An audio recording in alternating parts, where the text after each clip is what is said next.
দেখেন আমরা ইন্ডিয়ার কত কাছাকাছি আছি। ও পাশটা হচ্ছে ইন্ডিয়া, এ পাশটা হচ্ছে বাংলাদেশ। এখন অলরেডি আমি বাংলাদেশে অবস্থান করছি। এটা হচ্ছে ইন্ডিয়ান প্লেয়ার। এখন অলরেডি আমি ইন্ডিয়াতে, বাংলাদেশ থেকে ইন্ডিয়া ঘুরে চলে আসলাম।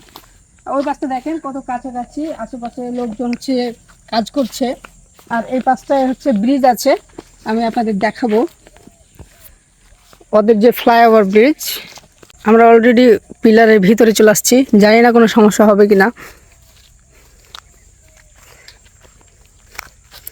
দেখেন ওপাশে হচ্ছে ওদের ব্রিজ, ওখানে লোকজন যাওয়া আসা করতেছে।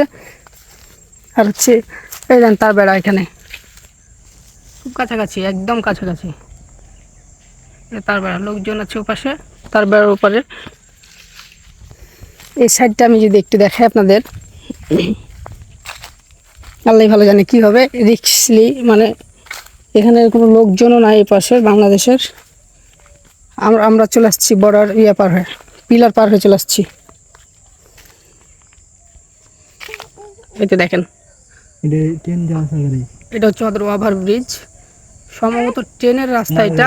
মালগাড়ি, যে মালগাড়ি আসে না রংপুরে, এই মালগাড়ির রাস্তা সম্ভবত এটা। এটা হচ্ছে এই যে সাইড দিয়ে, বর্ডারের সাইড দিয়ে ওই পাশ দিয়ে ঢুকেছে। অনেক রিস্কি একটা জায়গা, না জানি কি হয়। আমরা লেট করবো না এই পাশে, যেহেতু বাংলাদেশের কোনো লোকজন নাই। আর আমরা অলরেডি ইন্ডিয়াতে প্রবেশ করে ফেলছি। যে ইন্ডিয়ার লোকগুলো এখানে কাজ করছিল এই পাশেই, মনে করলাম আমাদের সাথে কথা বলবো, তার আগে ওরা বের হয়ে গেছে। খুব কাছাকাছি দেখলাম ইন্ডিয়াতে কখনো যাওয়া হয়নি পাসপোর্ট ছাড়া। হচ্ছে এভাবে দেখা লাগবে আমাদের যতদিন পাসপোর্ট না হয়। পাসপোর্ট ছাড়া আমরা ইন্ডিয়া থেকে ঘুরে চলে আসলাম। সো আমি এখানে ভিডিওটা শেষ করছি, সবাই ভালো থাকেন, আল্লাহ হাফেজ।